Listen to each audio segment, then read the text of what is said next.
بسم اللہ الرحمن الرحیم الحمدللہ والصلاۃ والسلام علی اہلہا۔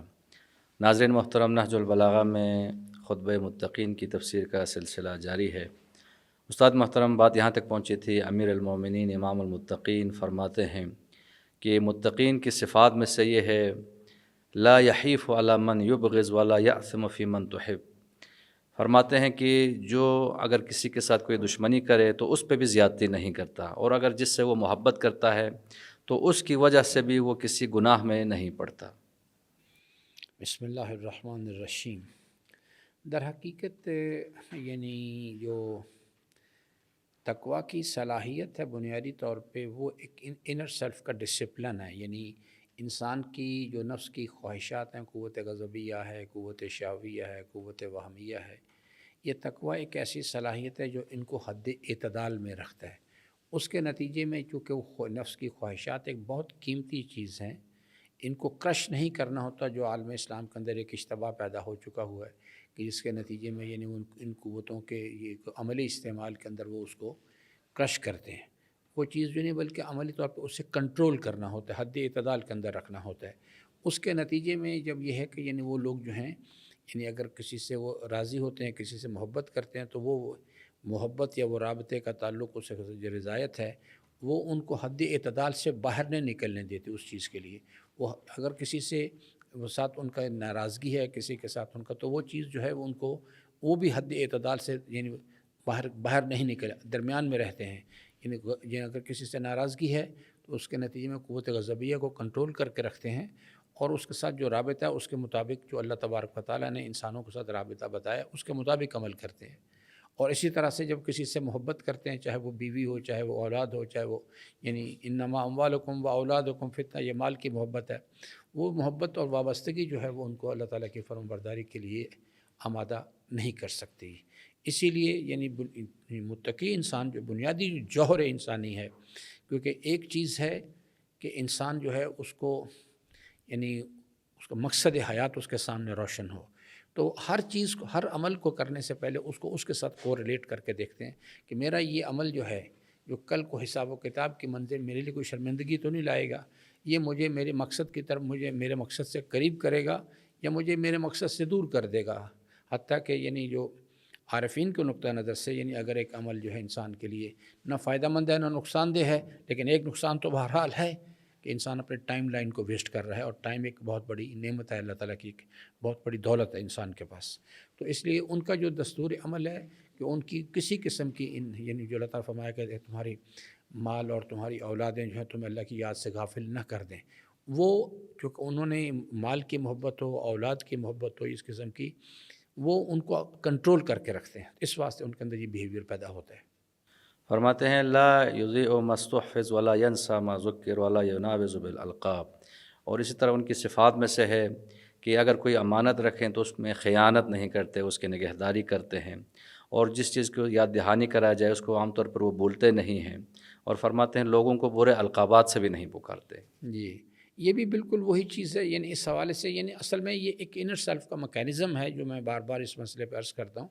یہ اس کو اصل میں سمجھنے کی ضرورت ہے۔ اس کے نتیجے میں جب اس کو انسان اپنی نفس کی خواہشات کو کنٹرول، جیسے برے القابات ہیں، برے القابات اصل میں ایک آف شوٹ ہے قوت غضبیہ کے آؤٹ آف کنٹرول ہونے کے، کہ انسان کا ایک آدمی کے ساتھ رابطہ اور تعلق ہے، اور اس کے نتیجے میں انسان جو ہے وہ یا اس کو برے القابات سے پکارتا ہے، جس کے نتیجے میں اپنی جو قوت غضبیہ اس کا اظہار کرتا ہے،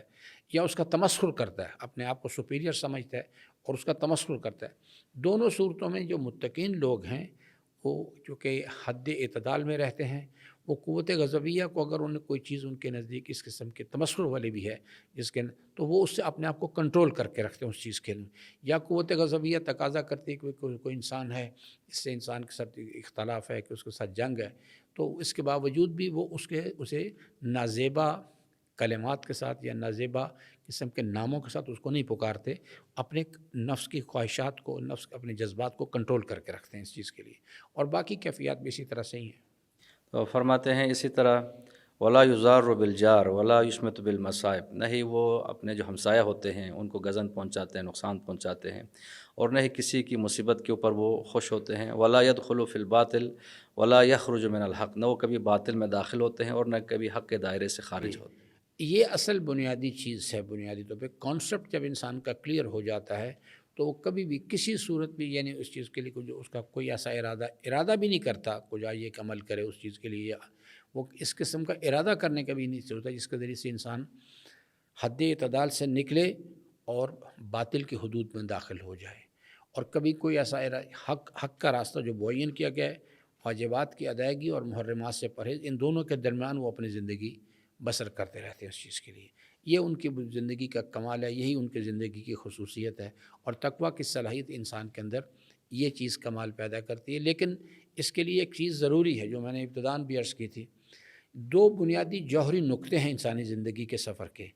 ایک ہے کہ اس کے پاس معلومات نہیں بلکہ یقین چاہیے. اکثر لوگ یہاں آ کے اشتباہ کرتے ہیں جو سورہ حجرات میں بیان کیا گیا ہے کہ ان سے کہو تم اسلام لائے. اکثر لوگ اپنے یعنی معلومات کے یعنی ایک آدمی کہتا ہے میں امیر المومنین کی ولایت کا اقرار کرتا ہوں، میں اس کو ٹھیک سمجھتا ہوں. یہ ایک اقرار باللسان ہے، لیکن ایمان کی کیفیت تصدیق بالقلب سے شروع ہوتی. اور یہ جو یقین کی بیٹری ہے اس کو ریگولرلی دن میں کئی مرتبہ، جیسے موبائل کی بیٹری کو چارج کرنا پڑتا ہے، ایمان کی بیٹری کو بھی دن میں کئی مرتبہ چارج کرنا پڑتا ہے، ورنہ اگر وہ بیٹری کمزور ہو جائے، جیسے فرمایا من ترک الصلاۃ متعمدا فقد کفر. نماز ایک بہت بڑا سورس ہے ایمان کی بیٹری کو، یعنی قلب انسان اس کا وہ ریزروائر ہے اس کو چارج کرنے کا. من ترک الصلاۃ متعمدا، جو جان بوجھ کے، یعنی شرط ہے من ترک الصلاۃ متعمدا، جان بوجھ کے نماز کو ترک کرتا ہے تو اس کا نتیجہ کیا نکلتا ہے؟ متعمدا بعد میں بات کرتے ہیں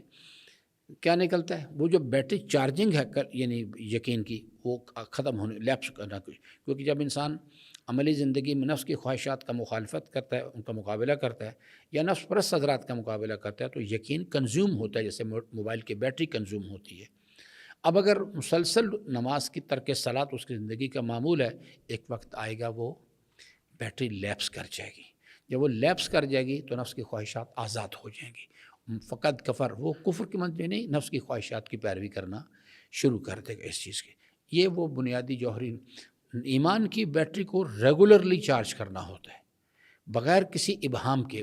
یعنی آداب و شرائط کے ساتھ. یعنی وہ نماز جو اس میں حضور قلب نہیں ہے وہ بیٹری کو چارج نہیں کیا کرتی اس چیز. پھر اس کے بعد اس ایمان کو آگے کتب علیکم الصیام، اس کے ساتھ نفس کی خواہشات کی مخالفت کی مشق ہے، اور وہ بھی ریگولر بیس پہ کرنی ہوتی ہے. زبان کا روزہ رکھنا ہوتا ہے، نگاہوں کا روزہ رکھنا ہوتا ہے، شکم کا روزہ رکھنا ہوتا ہے. اور عالی ترین روزے کی شکل جو یہ نفس کی وہ ہے فکر انسان جو ہے، یعنی وہ اسی صورت میں انسان کے لیے ممکن ہے کہ یہ وَأَسِرُّوا قَوْلَكُمْ أَوْ اجْهَرُوا بِهِ إِنَّهُ عَلِيمٌ بِذَاتِ الصُّدُورِ. جب آدمی کو یہ پتہ ہو کہ پروردگار میرے صرف ظاہر پر نگران نہیں، میرے باطن پر بھی نگران ہے، وہ میرے ہر عمل کے اوپر یعنی نگاہ رکھے ہوئے، اور ایک دن آئے گا میرے اعمال ریکارڈ کیے جا رہے ہیں، اور ایک دن آئے گا میں نے اس کی بارگاہ میں حاضر ہونا ہے. تو اس واسطے انسانی زندگی کا یہ سفر جو ہے وہ صرف زبانی گفتگو سے مسئلہ حل ہونے والا نہیں ہے کہ میں کہوں کہ اللہ تبارک و تعالیٰ کی ذات یکتا و یگانہ ہے اور سرور کائنات اس کے نبی و رسول ہیں، امیر المومنین ہمارے امام ہیں. ہمیں اس کے اوپر اس کے پاس یقین چاہیے، اور یہ یقین ایک مرتبہ اگر فار ایگزامپل انسان حاصل بھی کر لیتا ہے لیکن وہ کنزیوم ہو رہا ہوتا ہے، اس کو ریگولرلی اس کو ریچارج کر. اسی طرح سے نفس کی خواہشات کی مخالفت کی مشق جو اس لیے ضروری، جیسے کہ ایک اچھا ایتھلیٹ ہے تو وہ کچھ عرصہ محنت کرتا ہے تو اس کے اندر ایک اچھا رننگ کی صلاحیت پیدا ہو جاتی ہے، لیکن اس صلاحیت کو مینٹین کرنے کے لیے ضرورت ہوتی ہے کہ ریگولرلی وہ اس کی رننگ کی مشق کرتا رہے. اسی طرح سے صلاحیت تقویٰ ہے کہ اس کا نفس کی خواہشات کی مخالفت کی جو مشق ہے اس کو ریگولرلی انجام دینے کی ضرورت ہوتی ہے تاکہ تقویٰ کی صلاحیت مینٹین کی جا سکے. تو ناظرین محترم، ان کلمات میں امیر المومنین نے متقین کی صفات بیان کرتے ہوئے فرمایا لا یحیف علی من یبغض ولا یأثم فی من یحب. اگر وہ کسی سے دشمنی کرتا ہے تب بھی اس پہ زیادتی نہیں کرتا، اور اگر کسی سے محبت کرتا ہے تو یہ باعث نہیں بنتا کہ وہ اس کی خاطر گناہ میں پڑے. اور فرمایا کہ ولا یخرج من الحق ولا يدخل فی الباطل، نہ وہ کبھی حق کے دائرے سے خارج ہوتا ہے اور نہ ہی وہ باطل کے دائرے میں کبھی شامل ہوتا ہے. خداوند عالم ہم سب کو ان صفات کو اپنے اندر اپنانے کی توفیق